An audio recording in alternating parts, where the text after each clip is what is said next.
England has one of the world's highest concentrations of hill figures, and the origin of many is mysterious. The Long Man of Wilmington in Sussex is one such figure, one of only 2 hill figures showing a person.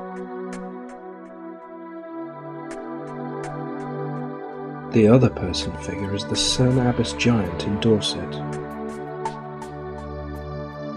A local legend tells that a giant was killed on the hill and the locals drew around it. While both figures are popularly assumed to be prehistoric, no written record of them has been found from earlier than the 17th century.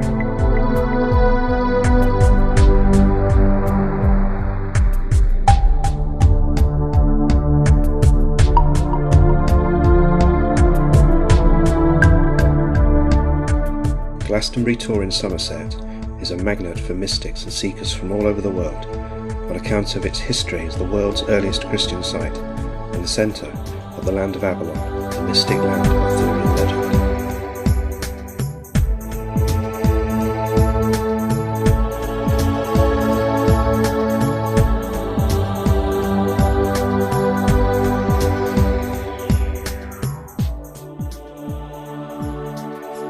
The Abbey at Glastonbury was founded by Joseph of Arimathea, bringing with him, as is said, the Holy Grail.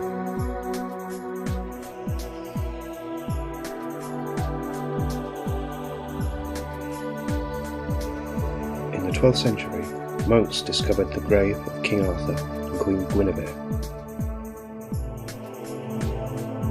450 years later, the abbey was destroyed during the dissolution of the monasteries.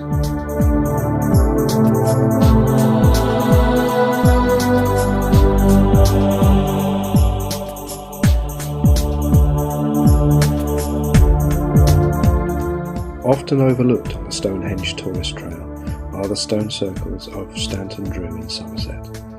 The largest of the 3 circles here is second only to Avebury in size in the British Isles. It is said that it is impossible to count the standing stones of Stanton. Of all the stone circles in England, Boscawen-Un in Cornwall is one of the best.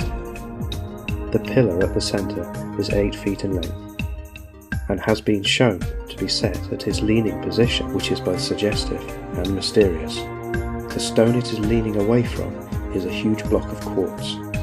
The prehistoric builders of Boscawen-Un left nothing to chance, but what were their intentions?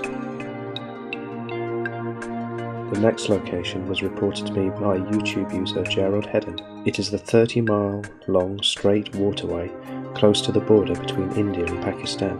Perhaps it is a recent feature. When the border is shown, the feature makes one side of an almost perfect triangle, with the right-angled border as the other 2 sides.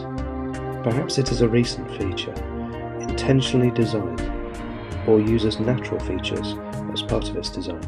A better name for it might be the spear. Look at the blue areas on the right, and see if you can find the silhouette of a human riding the back of a great bird, the spear running across the rider's neck. Controversy surrounds the so-called Gympie pyramid of Queensland, Australia. A few dedicated researchers believe it to be evidence of pre-European, non-Aboriginal culture in Australia, citing strange archaeological finds from the pyramid and surrounding district, including an Easter Island-style stone head. Others say that the apparent stone walls are nothing more than eroded rocks or were made by farmers. No one knows for sure, and only the mystery of it is certain.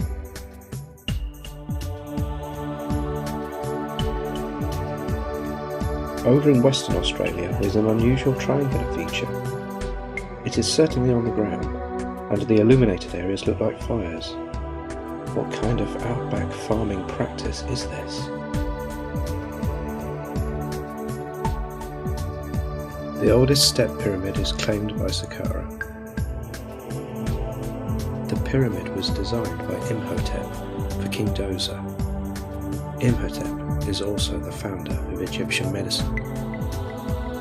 According to historian David Robb, the earliest Egyptian pyramids were built by Mesopotamians who brought their knowledge of ziggurat building across the Arabian Gulf after their cities were deluged.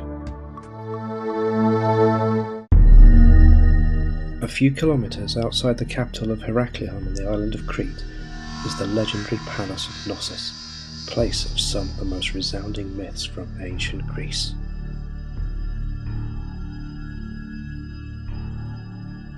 This is the place where Theseus slew the half-man, half-bull Minotaur, who from its labyrinth tormented the 12 young men and women who were sent from Athens every 9 years. The Minotaur was conceived by the wife of King Minos, who was cursed by Poseidon to become madly lustful for a bull promised to the sea god as a sacrifice. The palace was built between 1700 and 1400 BC, designed according to legend by Daedalus, greatest of Cretan artists. To protect the knowledge of the labyrinth, King Minos imprisoned Daedalus and his son Icarus in a tower. Daedalus used wax and feathers to create wings so they could escape, but Icarus flew too high, and the sun caused the wax to melt and the wings to fall apart. Icarus thus perished. The palace itself is vast and complex. Evidence of human sacrificial rites have been found there, possibly lending some credence to part of the Minotaur legend. Knossus was eventually destroyed by fire.